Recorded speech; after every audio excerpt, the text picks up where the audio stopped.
So for today's focus notes, remember we want to start by filling out this top section so that we can help stay organized. So the first thing we need to fill out is our unit. In BB9, it says our current unit is 6:1:1 ratios. Don't forget to add your name and today's date as well. And then for our essential question for today, it is lesson number 2, and we're going to always put the topic of the video or the title of the lesson. So it's number 2, equivalent ratios for today's lesson. And then to start today's lesson, we actually have a review problem.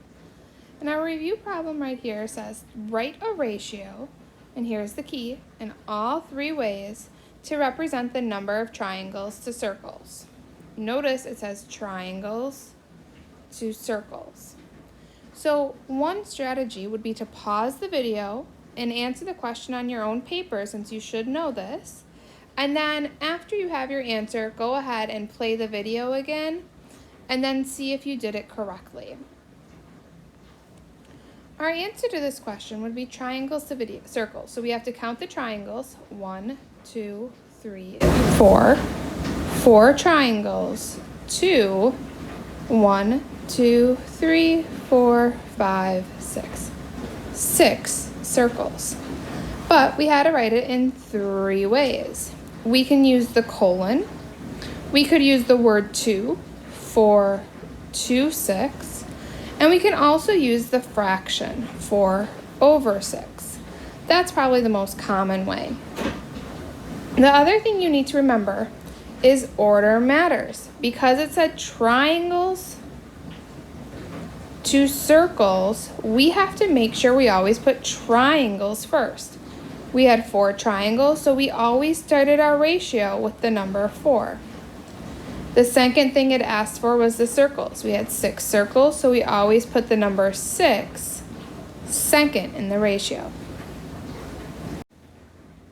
When we think about the vocabulary, if 2 things are equivalent, that means they are the same. We'll also sometimes use the word equal. And so if we apply that to ratios, we can think about how to make equivalent ratios. So to make equivalent ratios,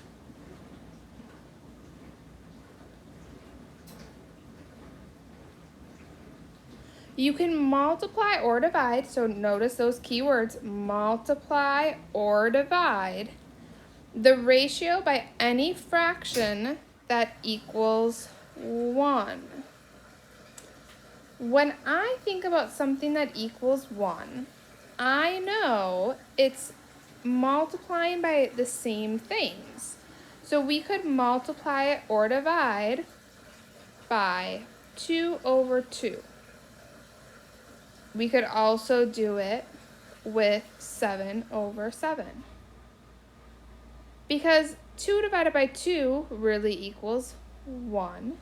7 divided by 7 equals 1. We could also do it with 467/467.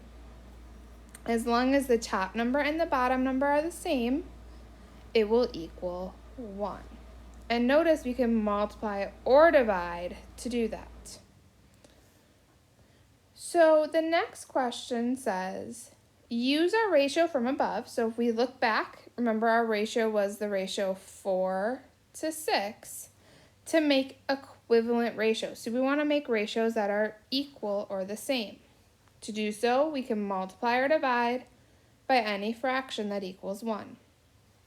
So if I start with the fraction 4/6, or that ratio 4/6, then we could multiply by anything that equals 1. So we could multiply by 5/5. When we think about this, it technically is 1. Multiplying by 1 doesn't change the problem. And so it would equal 20 over 30. We could also use division. So if I have the ratio 4 to 6, I could divide by a ratio that equals 1. So let's say 2 over 2. 2 over 2, this really is just 1. And so it would simplify to 2/3. And what this means, it means that the ratio 4 to 6, 20 to 30, and 2 to 3 are equivalent, or the same but with different numbers. So to figure out or to determine if the ratios are equivalent, we can use two different methods. The first method I'm going to show you is to simplify. What I would like you to do is divide your paper in half so that our two different problems don't get crisscrossed.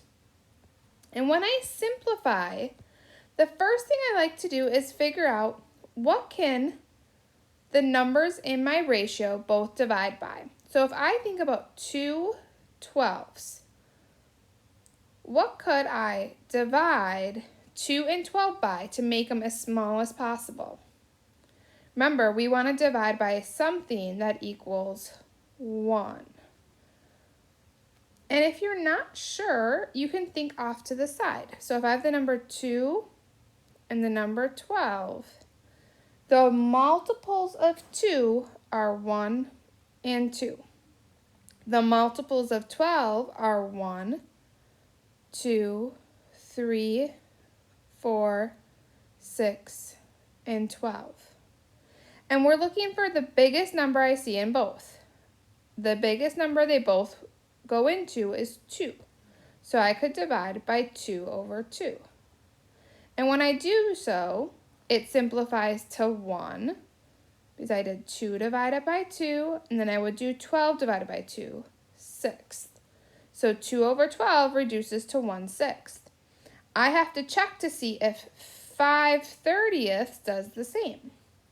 So if I have 5 over 30, I want to think about the multiples of 5 and the multiples of 30. What's the biggest number they both divide by? 5 is 1 and 5. Multiples of 30 are 1, 2, 3, 5, 6, 10, 15, and 30. But the biggest number I see in both is 5. So that means they can divide by 5 over 5, because that's really just 1. And when I do that, I have 5 divided by 5, which is 1, over 30 divided by 5, which is 6. Since 1/6 is what my first one reduced to, and 1/6 is what my second one reduced to, they are equivalent. So yes, they are equivalent. If they would have reduced to different fractions, they would not be equivalent. What I would like you to do is pause the video and try the next problem on your own. Does 6/8 and 12/20 simplify to equivalent ratios? Try it on your own, then come back and check your work with the video. Looking at this next problem, if I start with 6/8, think about multiples of 6, the multiples of 8. 6 is 1, 2, 3, 6. 8 is 1, 2, 4, 8. The biggest number that they both have in common is 2. So I know I can divide by 2 over 2. That's my 1 that I'm dividing by. When I divide my fractions, 6 divided by 2 is 3. 8 divided by 2 is 4. Then I need to check my other fraction. 12 over 20, multiples of 12, multiples of 20. 12 is 1, 2, 3, 4, 6, and 12. 20 is 1, 2, 4, 5, 10, and 20. If you know the biggest number they both divide by, you don't need to make the list, but it does help for some of us who are more visual. The biggest number that I see in common here is 4. So I'm going to divide by 4 over 4 because that's really just 1. And so 12 divided by 4 is 3, and 20 divided by 4 is 5. So when I look at my simplified fractions or ratios, I have 3/4 and 3/5. Those are not the same, and so no, they are not equivalent. That is one way to figure out if ratios are equivalent. Another method that we can use is called the cross product, and this is my favorite. So once again, divide your paper in half so that we keep our work separate. And to do the cross product, what we do is we take our two ratios. So I have 2 over 12 and 5 over 30. And we are going to multiply on a diagonal. So what that means is I'm going to multiply 2 and 30. So I will say 2 times 30. And then I'm going to multiply going the other way. So I'm going to multiply on my other diagonal, which is 12 times 5. And what I need to see is if these are equal. 2 times 30 multiplies to 60.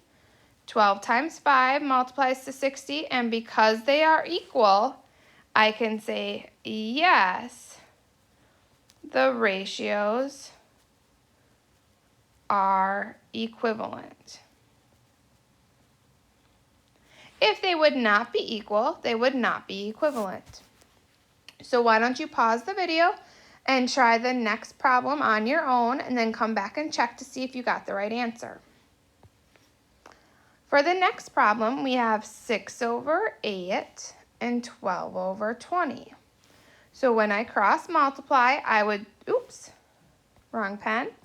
When I cross multiply or find that cross product, I would do 6 times 20, 6 times 20. And then going the other way,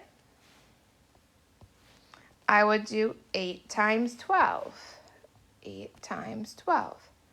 6 times 20 is 120, and 8 times 12 is 94. These are not equal, so no, the ratios are not equivalent. You can use the simplify method or the cross product method, but I prefer the cross product method.